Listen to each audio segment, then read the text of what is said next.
नमस्कार मंडळी. पावसाळी रानभाज्यांच्या व्हिडिओमध्ये मला बरेच कमेंट येतात की नेमक्या ह्या भाज्या कुठे मिळतात. तर बघा, एक ठिकाण मी तुम्हाला दाखवलेलं आहे. हे ठिकाण आहे शहाडच्या पुढे पांजरपोळ म्हणून एक गाव आहे आणि या गावाच्या पुढे नदी आहे. त्या नदीच्या अलीकडेच जिथे गौशाळा आहे त्याच्या अलीकडे अशा प्रकारच्या ह्या रानभाज्या घेऊन आदिवासी महिला इथे बसलेल्या असतात. तर दुपारपासून संध्याकाळपर्यंत किंवा सकाळीही ह्या महिला इथे बसलेल्या असतात आणि यांच्याकडे बऱ्याच रानभाज्या असतात, जसे की कुरडू, टाकळा, फोडशी, अळू, करटुले. ज्या भाज्या त्यांना भेटतील त्या भाज्या ते आणतात आणि इथे बसलेले असतात. तर तुम्ही इच्छुक असाल, तुम्हाला रानभाज्या आवडत असतील तर तुम्ही या ठिकाणी येऊन ह्या भाज्या विकत घेऊ शकता आणि त्या खाऊ शकता. विशेष म्हणजे अतिशय स्वस्त, बाजारापेक्षा कमी भावामध्ये ह्या भाज्या आपल्याला विकत मिळतात.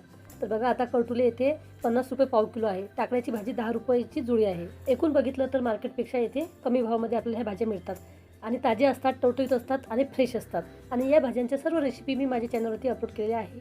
व्हिडिओ आवडला तर लाईक करा, कमेंट करा. धन्यवाद मंडळी.